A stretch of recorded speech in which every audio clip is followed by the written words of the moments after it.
Hello and welcome back to Student of the Gun Homeroom. I am your favorite professor, Paul Markle, and today we're going to talk about self-defense myths. Now, a lot of you guys may be new to Student of the Gun and to my writing and my videos and so forth, so let me give you a quick background. For the last 25 years, I've been involved in either law enforcement or professional security as a bodyguard or in the United States Marine. I've been playing this personal defense protection shooting game for a long time now. And as the years go by, you hear myths and misunderstandings and misconceptions. And one of them that I feel I really need to address right now, especially since there are so many people out there that are first-time gun buyers, or they're considering getting some type of a tool or a gun or what have you for personal defense.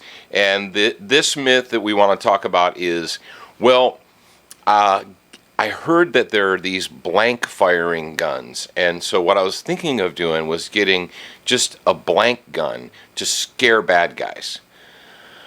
All right, deep breath.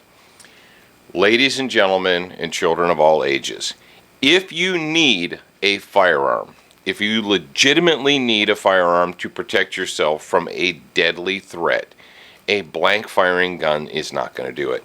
Now, this right here in my hand, if you can see it, this looks like a big, mean, scary, nasty pistol, but it is actually a dedicated, if you see the little orange plug there, a dedicated blank firing gun.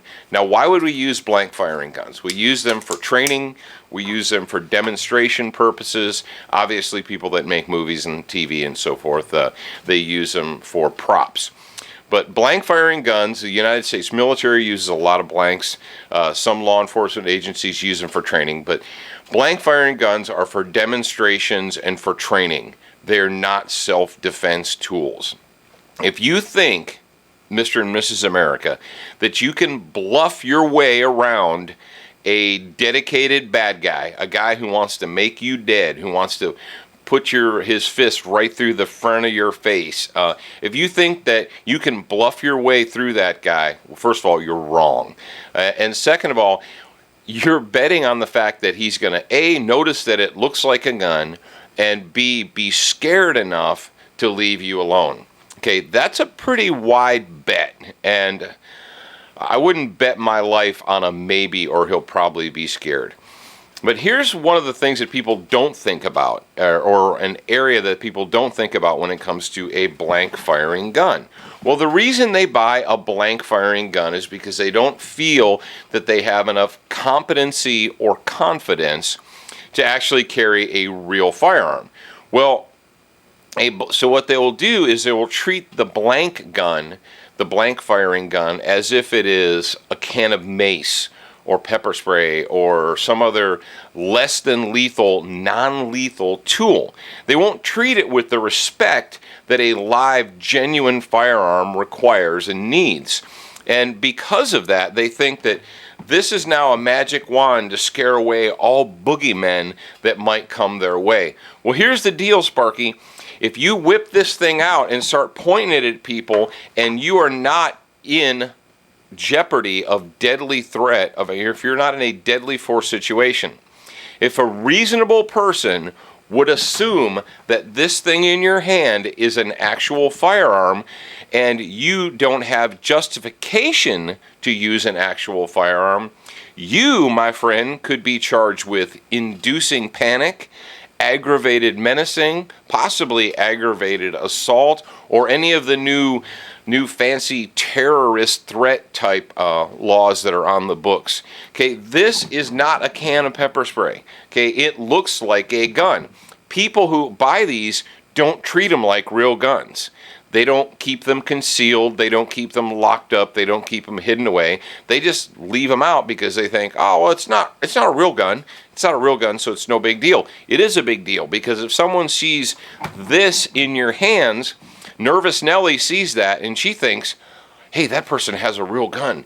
So they call the very, very real police and they show up with their real guns. And so now you're in a position where you have a whole bunch of real guns pointed at you while you're explaining, oh, it's okay, it's just a blank gun. If you need a legitimate firearm, use and secure a firearm. If guns aren't for you, if you're like, I could never carry a gun or I could never use a gun, fine, that's cool.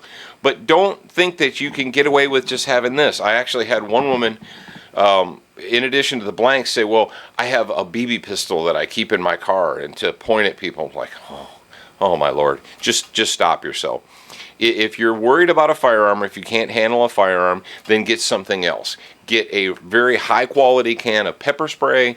You spend the money, get a taser product, but you have to understand your limitations. If you are involved in a deadly threat, a legitimate, someone is going to make you dead or maimed or crippled or what have you, pepper spray and mace and tasers and fake guns and all that stuff are not there, and they're not there to stop them. Okay, the only thing that can stop a legitimately deadly threat is a lethal force tool, such as a firearm, a legitimate firearm. So if you get nothing from this, please, please, please stop your friends and neighbors before they go out and buy a blank gun just to scare the bad guys with. It's a terrible idea. So enough said. Today's recommended reading is actually going to be a recommended viewing. If you haven't picked one up yet, or if you haven't seen one, check out Armed Living, Concealed Carry in an Uncertain World. And all the material that we just talked about, or some of the material we talked about, is featured in there. Understanding the difference between deadly force and non-lethal force, and understanding your responsibilities as a lawful citizen when it comes to using force against another person. So check that out. And until next time, this is your favorite professor, Paul Markel. And for all of your Student of the Gun needs, go to studentofthegun.com.